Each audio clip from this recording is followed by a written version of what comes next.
So you want to fulfill your life's purpose, but you're not exactly sure what that is yet. Perhaps you're feeling anxious and frustrated because you realize that you may be on the wrong path and you're ready for a change. You're needing a change, but you're over 40. Can you do it? In this video, we'll talk about making a career change at 40 and how to do it.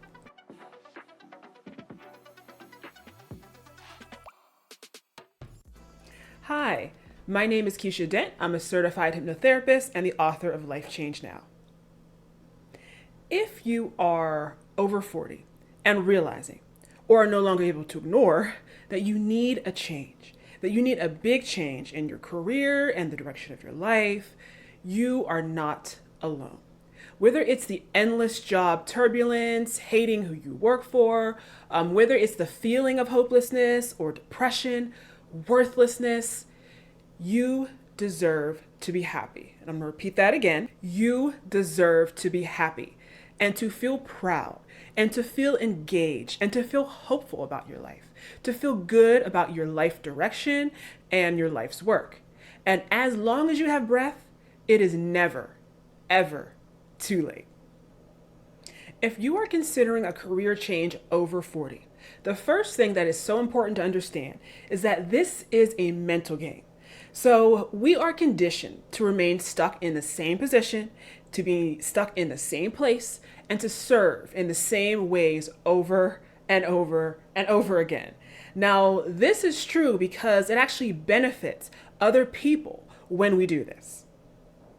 But as we get older, and especially right around the age of 40, we begin to naturally take stock of our lives, to look at where we've come from and where we're going, and to measure if our lives are really working out, if we're living up to our ideas for how our life should be. And this is natural and it's powerful, and it can be extremely frightening and cause a lot of chaos, but it also can give us wonderful information and also can be exactly what we need to make changes that are going to create happiness in our lives. At this point, right, we've worked hard to get where we are. We have enough experience and we have developed skills to get to the point where we're at. And, or at the very least, we have become comfortable and set in our ways. But what's most important to know is that you can make a career change past 40.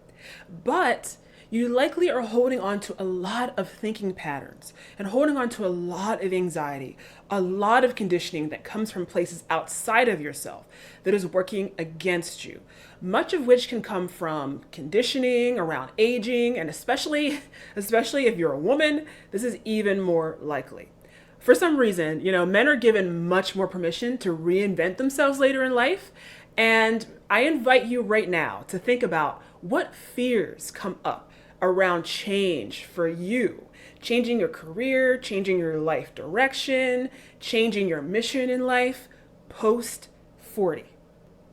So wrapping this up, is a career change worth it after 40? Well, if this is something that is calling to you to happen, and I think you know if it is, yes, absolutely. But it's not without its challenges. And here are some ways to navigate. Number one, learn to update and repackage your skills and experience. So take the time to reskill or upskill through courses, certifications, or on-the-job learning. And don't assume experience alone is going to be enough to carry you. Companies, if this is a path that you're going down, they always want candidates that have knowledge that is in line with what they're looking for. So often we do have what's needed, but we need to repackage it, and we need to actually figure out what skills we have attained in our past experience that will be most useful for the job ahead. So you really want to familiarize yourself with technology if possible, with industry, trends and what's happening in that industry. And it's important, again, to pay attention to your past experience and understand that people such as hiring managers, they want to see how all of this will benefit them. So you want to learn to tailor your resume, tailor your skills, tailor your experience to transfer that over. Number two is to allow yourself to dream again, just a bit. What would you like to do? And is there a way that you could do that in a way that utilizes your existing skills and experience? And this is something that I definitely like to speak to, especially to us older people that have reached the age of 40 and above. Because often what happens is when we're young, we're fresh faced, we have stars in our eyes, and everyone and their mother is constantly filling us with things such as, the world is your oyster. You can do it. You can do anything. But the older we get, the more that fire kind of gets snuffed out. The less we hear other people saying these things to us. People just seem to be all on our side when we're young and then kind of either be indifferent or fill us with fear the older we get.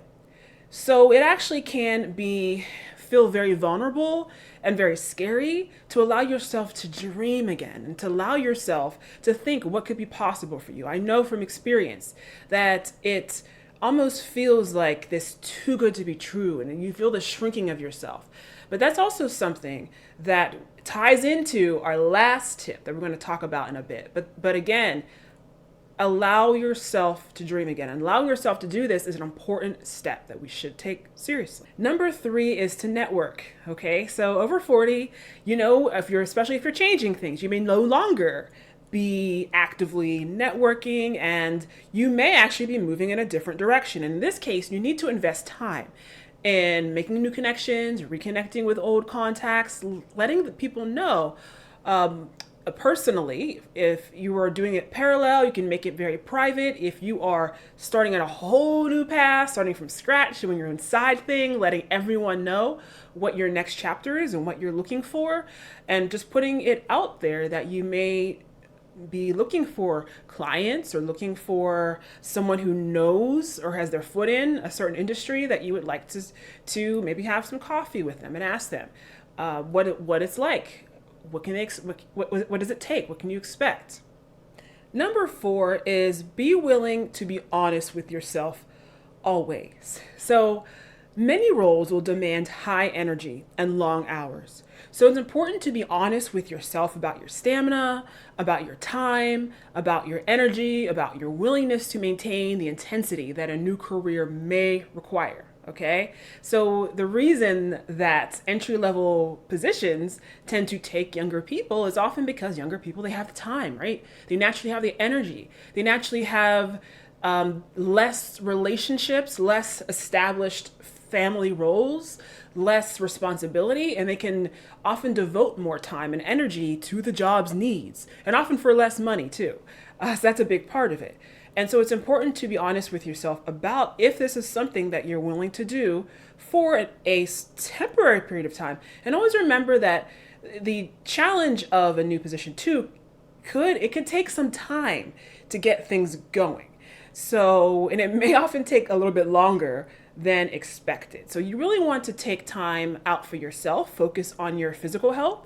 You want to stay mentally sharp because obviously this expresses itself well if you're able to have extra energy, but also it's important to remember that your energy, your happiness is everything, especially if you have other responsibilities, especially if there are family members, dependents, children, fur babies that depend on you to be well mentally, physically, emotionally, psychologically. And it's important that you take care of yourself above all other things. And number five, finally, is to learn to manage your anxiety. So, as mentioned, we are programmed to fear and dread the worst. And especially being creatures of habit, and our mind loves habit. It loves for us to do the same thing over and over and over again because it loves familiarity. And it's important to remember that fear, again, is a part of the mind's function, and it does this in order to keep you safe. But, however, this can also get in your way. Your mind can be a powerful projector of fear, and it's vital that you learn to manage this and become comfortable with peace, where you can function at your highest from a place of calm, confidence, and clarity. It's also important that you restore your trust in yourself, your confidence in yourself, which is something that I hinted earlier at, that erodes over time. We are often given copious amounts of praise when we're younger, and lessens more and more as we get older, and it's increasingly replaced by criticism more and more as we get older. And it's important, if you're going to successfully start something and start a new chapter of your life, in order to get that confidence, that fire back, and also to protect it from the looping thoughts that could be going in your head, reminding you of all the 800 million things that you've tried and failed to do, of all the different ways that this isn't going to work out for you, of how that old crappy supervisor just gave you a horrible, crappy review and just ripped you apart and gave you all 1s out of 5s. All this stuff can kind of come up whenever we're trying to reach for more. And it's really important that we don't let it do that without pulling it back, without knocking it down, because it will only sidetrack us and will only take us off of our path and only get in our way. You are here to engage with life, not to be held captive by it. You're here to have freedom and options and to feel and experience your power. You're here to play with earth. You're here to play with energy. You're here to create and uncreate and to obtain opportunities. And you're not here to be imprisoned by circumstances.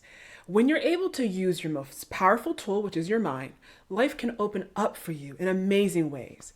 You're here to have a good relationship with your work, to feel actualized, to have a sense of belonging, to be valued, to feel comfortable, to feel safe at work because you matter. And it's so important that you have purpose and that you contribute directly to the world and have an impact. If this sounds like you, and this is something that you could use help and a guide with moving forward and into, I invite you to sign up for a free consultation at newworldhypnosis.com. We'll spend just about 30 to 40 minutes and going over what the next step is for you. So there's no risk. You don't have to choose to work with me, but we're simply going to take a look at where you're at, and we'll go over some great first steps for you to get started that can make changes, that can move you into closer to where you're going, because that's what you're here for. And if it makes sense, we can talk about moving together and moving forward. So that is it for me today. Again, my name is Keisha Dent, and I am a certified hypnotist. And I want to remind you always that in order to change your life, you must first change yourself. Thank you so much, and be well, and I'll talk to you soon.